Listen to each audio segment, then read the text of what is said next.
আসসালামু আলাইকুম। একটি দ্রব্য ১৯০ টাকায় ক্রয় করে ১৭৫ টাকায় বিক্রি করলে শতকরা কত লাভ হবে? তাহলে ক্রয়মূল্য দেওয়া আছে ১৯০ টাকা এবং বিক্রয় মূল্য দেওয়া আছে ১৭৫ টাকা। তাহলে ক্ষতি হয়েছে, লিখব দেওয়া আছে ক্রয়মূল্য ইকুয়াল ১৯০ টাকা এবং বিক্রয় মূল্য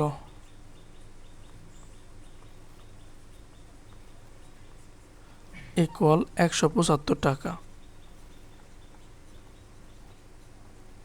আচ্ছা, অতএব ক্ষতি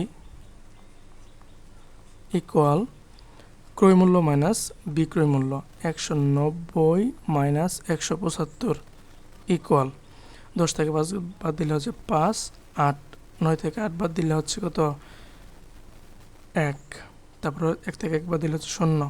ক্ষতি হচ্ছে ১৫ টাকা।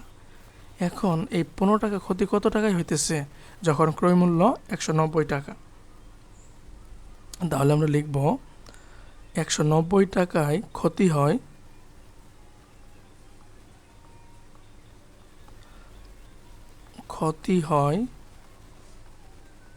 ১৫ টাকা।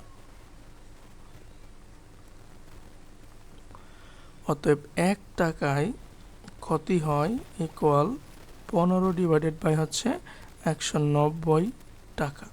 অতএব ১০০ টাকায়, যেহেতু শতকরা বলছে ১০০ টাকায় ক্ষতি হয় বেশি হবে। এবার ১৫ গুণন ১০০ ডিভাইডেড বাই হচ্ছে ১৯০।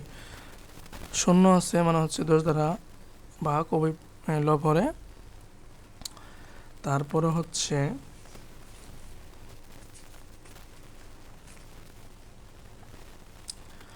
১০ আছে আর নিচে হচ্ছে ১৯।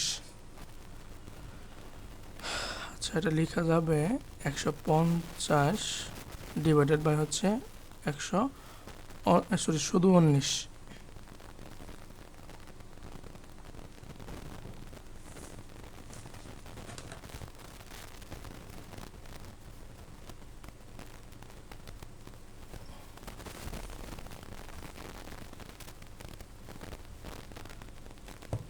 আচ্ছা, এখন ৩ সংখ্যা নিতে হবে। ৭ দিয়ে গুণ করি। ৭ নং ৬৩, ৩ হাতের হচ্ছে ৬, ৭ থেকে ৭ আর ৬, ৮, ৯, ১০, ১১, ১২, ১৩। ১০ থেকে ৩ বাদ দিলে হচ্ছে ৭, ৪ হবে। ৫ থেকে ৪ বাদ দিলে হচ্ছে ১, ১৭ থাকে। এটা দশমিক নিলে ১৭০ হয়ে যাবে। এখন গুণ করতে হবে বেশি দ্বারা। ৮ দিয়ে গুণ করি। ৮ নং ৭২-এর ২ হাতের হচ্ছে কত ৭, ৮ থেকে ৮, ৯, ১০, ১১, ১২, ১৩, ১৪, ১৫, ১৬।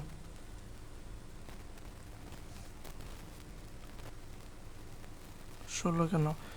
৮ নং ৭২-এর ২ হাতের হচ্ছে ৭, ৮ থেকে ৮, ৯, ১০, ১১, ১২, ১৩, ১৪, ১৫।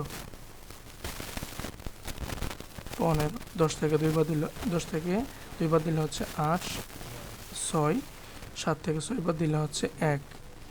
দশমিক নেওয়া আছে ০, ১৮০ হয়ে যাইতেছে। এখন ৯ দ্বারা গুণ করি। ৯ নং ৮১, অর্থাৎ ৯ ৯ হচ্ছে ৮১-এর ১ হাতের হচ্ছে ৮, ৯ একে ৯, ১০, ১১, ১২, ১৩, ১৪, ১৫, ১৬, ১৭। ৯ ৮১ হাতের হচ্ছে ৮, ৯ একে ৯, ১০, ১১, ১২, ১৩, ১৪, ১৫, ১৬, ১৭। ঠিক আছে। ১০ থেকে ১ বাদ দিলে হচ্ছে ৯, ৮, ০। অর্থাৎ আমাদের দুই সংখ্যায় নিব, বেশি দেওয়ার দরকার নাই। ৭.৮৯ টাকা সমান হচ্ছে ৭.৮৯% ক্ষতি হয়েছে শতকরায়। তারা উত্তরটা লিখব যে শতকরাই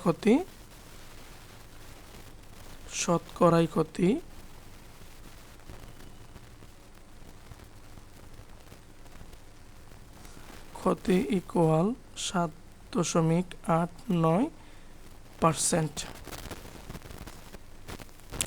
Thank you everyone.